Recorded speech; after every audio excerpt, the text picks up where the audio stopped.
John chapter 19, verses 38 to 42. The entombment of Jesus instead of, which I had earlier, the burial of Jesus. Burial can sort of mean you can dig a hole in the ground and put a body in it, but an entombment is going into something like earlier with caves, or then something that was a hole that was cut out of a rock called a sepulcher. And so I changed it to an entombment because you entomb somebody into a sepulcher, which will have been done to him. In verse 38, it begins, Meta the tavta erotase ton pilaton o Iosif o apo Arimatheas. After these things, Joseph from or of Arimatheas asked Pilate, On mathitis tu Isu, being a disciple of Jesus, kekrim menos they, dia ton phovon ton Iudeon. He was from Arimathea, being a disciple of Jesus, but having been hidden for the fear of the Jews. Ina ari tosoma tu Isu, that he should take the body of Jesus. Now, we don't know where Arimathea is. I suppose it really doesn't matter. He was a man that was someplace there. He was a Jew. And Jesus has not risen from the dead. But yet, Joseph of Arimathea came, and it says, for the fear of the Jews, right here, the phovon. He was afraid they might harm him. And a lot of people go through a fear when they have a belief, especially with Jesus, because he says that you're going to go through these trials and tribulations, and people are going to persecute you, take you before kings and Sanhedrins and so forth. But Joseph here, he overcame his fear. He could have very well have seen this man dying and say, well, that's the end of everything that he said, but yet he didn't. He still believed, and maybe he knew of what Jesus was saying, that he would rise from the dead. So that's another possibility. So he goes and asks for the body, that he should take the body of Jesus. Ina ari tosoma tu Isu, ke epetrepsen o Pilatos. And Pilate committed it to his care. Now, another part of this is missing is where the officers come back and say he's dead already, and he's surprised he died so soon. And then it continues, Ilthan un, then he came, ke ire tosoma tu Isu, and took the body of Jesus. A gory scene. Jesus is nailed to this timber. Hands have nails through it, the feet, and so he has to pull the body off of this cross or timber, stavron in the Greek, and it must have been a horrible, bloody, gory sight to see all this. Jesus had been stabbed on the side, the blood had poured out, there's probably blood on the ground, really terrible, yet he went there, but he says in 39, Ilthe de ke Nicodemus, o elthon proston Isun niktos to proton. And also came Nicodemus, the one having come to Jesus by night at first. Nicodemus in John 3 says that he visited Jesus in secret. He didn't tell people. He was a Pharisee, a ruler of the Jews. And Jesus tells him about being born from above and so forth. And then Nicodemus, well, how can these things be? Questioning the things of Jesus. He cared to know, where most of the Jews apparently didn't care enough to really know. And then later in John 7, he tells the Sanhedrin about what they were doing is wrong and judging a man before they hear from the accused. And then it continues then who he was. Pharon migma Smyrnis, ke Eloise os litros ekaton, bearing a mixture of myrrh and aloe, about 100 liters. The myrrh is a resin-like material, a sap from a tree. Both of them are. And the aloe, well, aloe is not a tree, but it's a sap from a plant. But the myrrh becomes like a resin. It dries, but it's used for medicinal purposes, as a perfume, and as incense. But then mixed with aloe, which comes from a succulent plant, like in the desert you'd find it, cactus type of a plant, they can take out the aloe inside, and it's like a gel. So the myrrh gives a fragrance, and the gel makes it where you could smear it.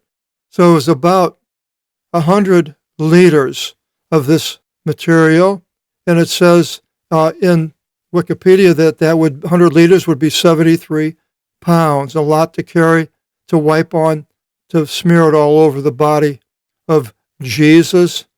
And then it continues in verse 40, Elevo un tosoma tu Isu. Then they took the body of Jesus. So apparently they prepared it someplace else. Ke edison avto in othoniis, meta ton aromaton, kathos ethos esti tis iudeas enta phiazin. They took the body of Jesus and tied it with small pieces, othoniis, plural. It's not a singular piece of material, but pieces, because it's the plural. I have small pieces. Well, exactly what size they were, it doesn't say, but it does mention the othoniis in Hosea 2:9, where it says, I will remove my garments and my linen bands so as to not cover indecency. So apparently it might have been used as some type of we would call underwear. And then John 20, verse 7, it says, and the scarf which was upon his head is not lying with the linen bands, or the othonia, but separate from having been swathed in one place. It mentions in the next chapter, which we're going to go into it, that when Peter and John reached the scene of at the sepulcher, they ran in and they saw the linen bands in one place, and way over another place was the headpiece. Now, the reason I'm emphasizing these things is because we have the Shroud of Turin today, something that was invented in 1354, supposedly found, considered it was the covering of Jesus. But it was a rectangular length of linen cloth, 14 and a half length and 3.7 inches, 3 foot 7 inches in the width, one solid piece. It was woven in a 3-to-1 herringbone twill, componed of flax fibers.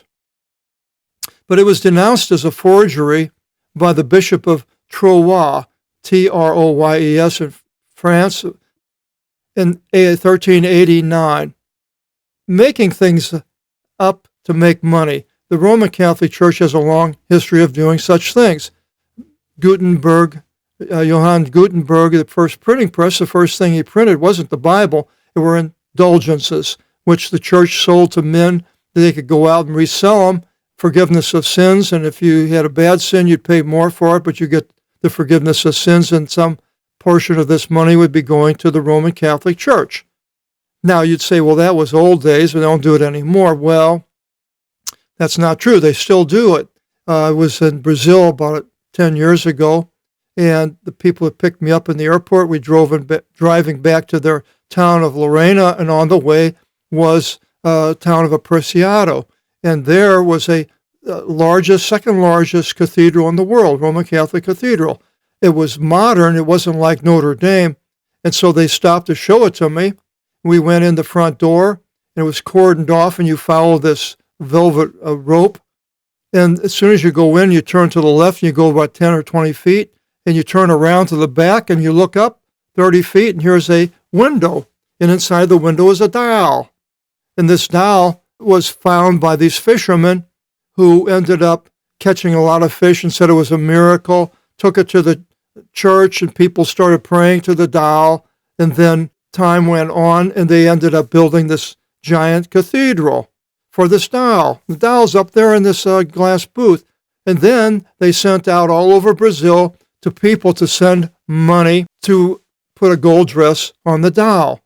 Now, I'm sure the gold dress on this little doll, which may be a little like a foot tall, didn't cost that much, even gold, but yet the money was taken in by the Catholic Church. So they still are doing it because I've seen it. And so this Shroud of Turin is a fake because we see with these othonies, these plural pieces of cloth with the headpiece separate. So either the Bible is correct or the Roman Catholic Church is correct. And I'll go for the Bible personally.